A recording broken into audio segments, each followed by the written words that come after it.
Hello everyone and welcome back to another tier list video, and this is one that was pretty timely when I originally planned to do it because Scaring the Hose had only just released, and now it's no longer timely at all. But JPEGMAFIA still remains to be one of my favorite artists, and I still think it's definitely worth doing a tier list of his projects. I should say, because I haven't heard all of his Devin Hendrix era projects or some of his early JPEGMAFIA projects, I decided to just limit this tier list to projects that are available on all major streaming platforms. Maybe sometime in the future I will do a more extended tier list of his projects once I've sort of heard the majority of them, but for now we're just going to keep it limited to this scope that you see at the bottom here. And without wasting any time, let's just get right into it and start with Black Ben Carson, his debut studio album from 2016, and often considered the first JPEGMAFIA project, if you will. Now, I will start off by saying this is definitely not one of my favorite JPEG projects. In fact, it's probably nowhere close to being one of my favorites. I definitely do have some issues with it. I would say, like, to its benefit, like, it's super aggressive. It's got some of his most industrial production and, like, his most politically charged lyrics. But at the same time, it feels way too long. And it sort of ends up just feeling very samey. Like, a lot of the beats have very similar styles, but almost to their detriment, because it kind of feels like, to a certain degree, the project just starts all bleeding into one.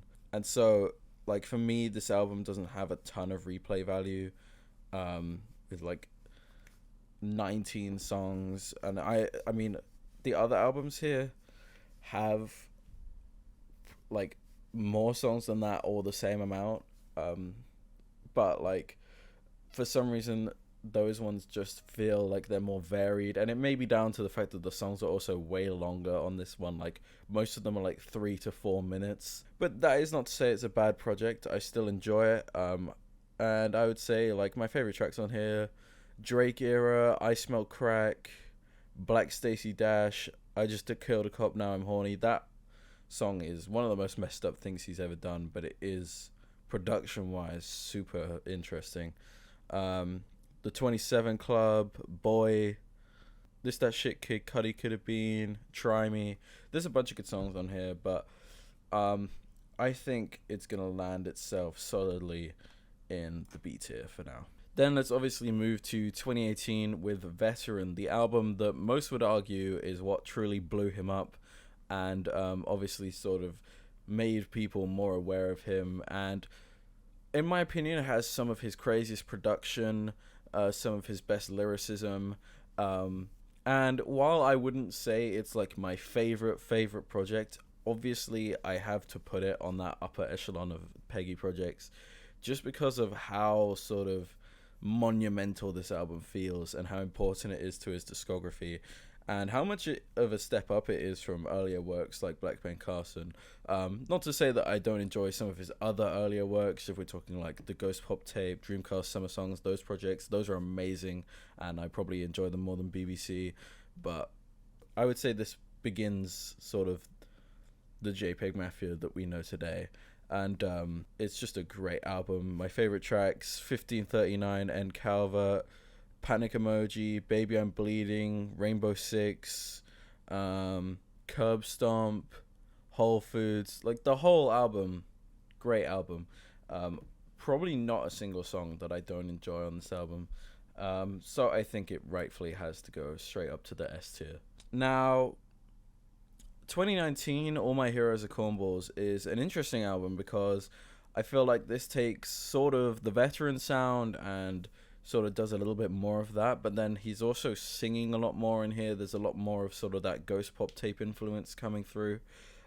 So there's like this sort of R&B experimental rap fusion going on, which makes this a great project, although I would not put it in the upper echelon of his discography, simply because I think it lacks cohesion, and there's definitely some tracks I would say are weaker on here, compared to like Veteran, which I think is a lot tighter as a project.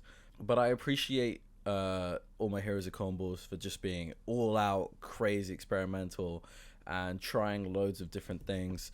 And obviously, it's still a great project with some great songs. Jesus Forgive Me, I'm a Thought, Grimy Waifu, Rap Girl and Die X No Child Left Behind, the title track, and probably my favorite song on here is I fucking hate saying the song title because it's such a tongue twister. My favorite song on here is probably Free the Frail. That song is just amazing. I probably have like 1 billion streams on it. I don't even know. It's just great. And yeah, this is a good project, but not one of his absolute best. So I think it's going to sit in A for now. Then we move to the 2 EPs from 2020 and 2021. Starting with EP 1. Obviously, this project gets a lot of love because of Bald and how popular that song got. But I do have my problems with EP 1, namely that there is just sort of this decided lack of sort of any rhyme or reason to the whole project. Like, it's very clear that these are all singles that then got compiled into an EP, which is not to say that all the tracks here aren't very strong and very good songs, because they definitely are. And obviously Bold is a great song, Covered in Money is a great song, The Benz is amazing.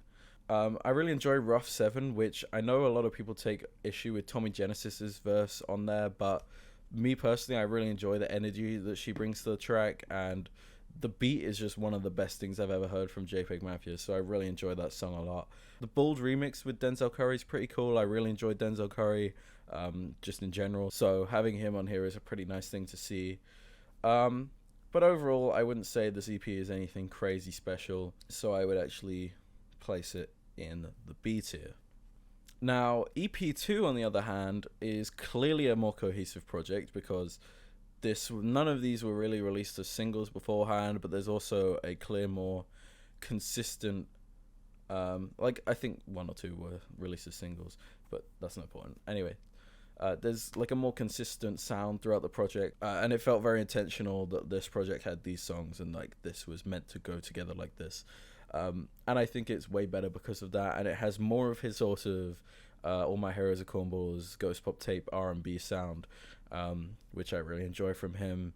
And there's some great stuff on here: Last Dance, Fix Yourself, This One's For Us, Panic Room. I mean, it's only 7 songs and pretty much the whole EP is good. I mean, it's technically 6 songs because one of those is like an intro that's not even on the Bandcamp version. But yeah, I would put this honestly up to the A tier because it's a great project. Then we get 2021 LP, the offline version, obviously. I can't even remember the last time I listened to the non-offline one. It was probably the night the album dropped when I didn't realize there was going to be 2 versions. But yeah, this album is incredible. It's like the culmination of everything that JPEG had done up to that point, just sort of rolled into one like sort of epic project that he clearly put so much time into and just sort of spent so much time perfecting his craft to make this album. And yeah, no, this is just probably my favorite project from JPEG overall. Not a bad song on there, and just such a great project with an amazing sound and like infinitely re-listenable. I mean, every song on here is good, but Has a Duty Pay is like top tier JPEGMAFIA.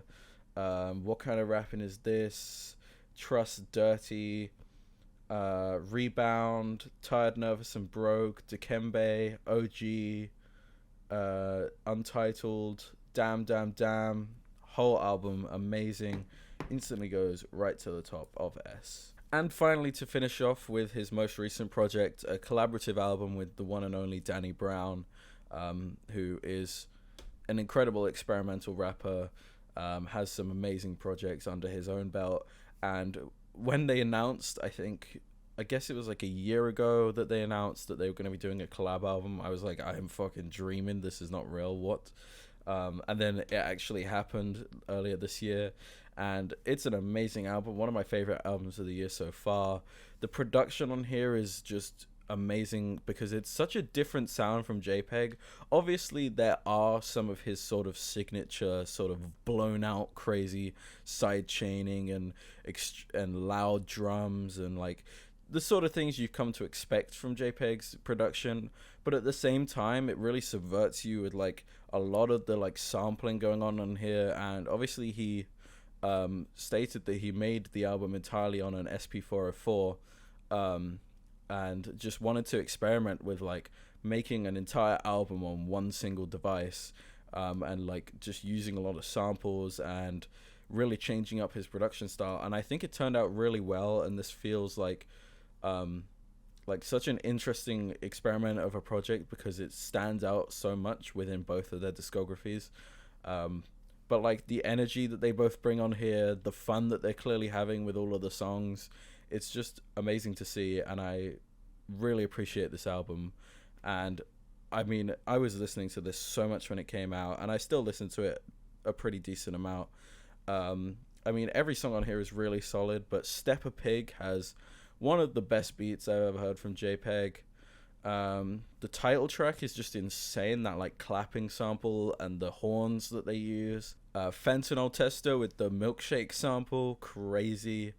Perfect is amazing. Shut Your Bitch Ass Up / Muddy Waters, where they have like, which is really cool because they each rap on a different beat, but each beat is using the same sample but in different ways, and they're both very different styles of beats, which each like fit them more. So I think that's a really interesting way of doing a collab song.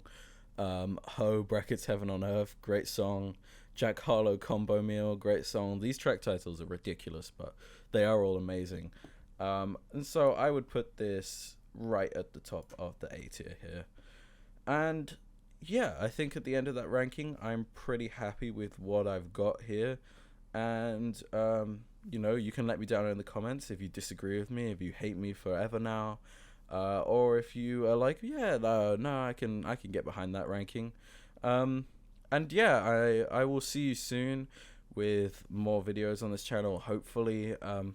I've got a gaming video coming out within the next couple days where I go into detail more about like why I've been away from this channel, stuff like that.